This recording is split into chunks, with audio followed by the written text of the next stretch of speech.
Yes દોસ્તો, next પ્રશ્ન આપણે જોઈએ. જો હવે આપણા પ્રશ્નનું જે આખું એપ્રોચ જે છે એ તમે જો આપણે મૌર્ય સામ્રાજ્યથી શરૂઆત કરી આ છેલ્લા 2 દિવસમાં, પણ તમે આખી ચેનલને જો ફરીથી એકવાર જોઈ લો, મને જો ફોલો કરતા આવ્યો તો આપણે સિંધુ સભ્યતાથી શરૂઆત કરી છે.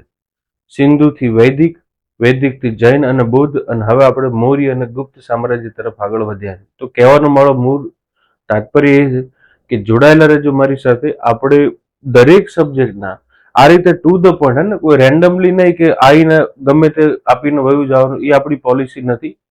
આપણે માત્ર ને માત્ર એક સિસ્ટમેટિક ઢંગથી પૂરા કન્સેપ્ટ ઉપર કામ કરી રહ્યા છે.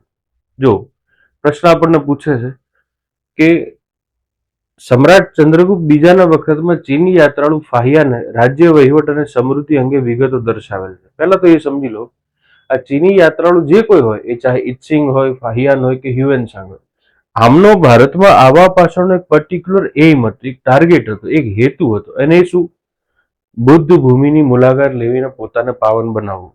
આજે હાલમાં તમે જો હિન્દુ ધર્મ જે છે એ પોતે કેદારનાથમાં જવું, ત્યાં બદ્રીનાથની મુલાકાત લેવી, ત્યાંના મંદિરોની મુલાકાત લેવી, તો એ મુલાકાત લઈને પોતાને પાવન માને છે.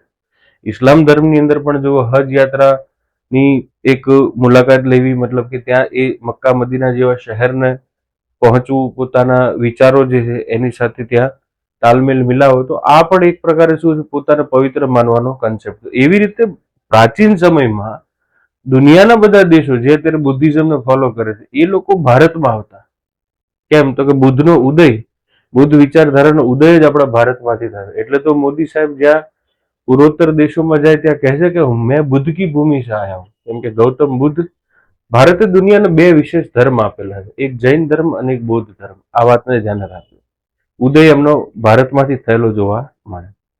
તો પહેલા નંબરનું સ્ટેટમેન્ટ જે છે એ આપણને જોવા મળે છે સાચું. ફાહિયાન જે છે એ આપણને ચંદ્રગુપ્ત બીજાના સમયમાં આવેલા જોવા મળે. એમણે ભારતની ઉપર ટિપ્પણી કરી, લખાણ કર્યું કે ભારત જે છે એનો મધ્ય ભાગ એ બ્રાહ્મણોનો દેશ હતો. લોકો લસણ અને ડુંગળી ન ખાતા હતા. અપરાધ જે છે એને લઈને મૃત્યુદંડ જે છે એનું પ્રાવધાન ન હતું. મતલબ આવી રીતે એમણે એ સમયની સામાજિક સ્થિતિને લખેલી છે. પછી બીજા નંબરે જો સમ્રાટ ચંદ્રગુપ્ત બીજાના સમયમાં કાલિદાસ, ધન્વંતરી, વરાહ મિહિર, વૈતાલ ભટ્ટ જેવા આપણને મહાન હસ્તીઓ જોવા મળતી. આ સાચી વાત છે. કાલિદાસ એ ચંદ્રગુપ્ત બીજાના સમકાલીન થયેલા, જેને તમે અભિજ્ઞાન, શાંકુંતલમ, વિક્રમો વર્ષિયમ જેવી કૃતિ માટે જાણીતા આપણને જોવા મળે. એ મહાકાલીના દાસ હતા, એના ઉપરથીનું નામકરણ આપણને થયેલું જોવા મળે છે. તો સેકન્ડ સ્ટેટમેન્ટ પણ આપણું સાચું છે.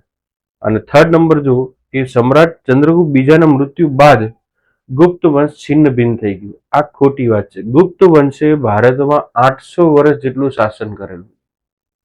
અને ચંદ્રગુપ્ત બીજા પછી તો આપણને એક મહાન શાસક તરીકે કુમારગુપ્ત આવે છે. કુમારગુપ્તને મહાન શાસક કહેવા પાછળનું તાત્પર્ય એ છે કે નાલંદા વિશ્વવિદ્યાલય જે છે એનો પાયો જેના સમયમાં નખાયો. મતલબ કે બહુ લાંબુ ચોડું શાસન ચાલતું જોવા આપણને મળ્યું. તો ત્રીજા નંબરનું સ્ટેટમેન્ટ રોંગ છે. આના બેઝ ઉપર પહેલા 2 વિધાન આપણા સાચા છે. આન્સર થશે આપણો ડી.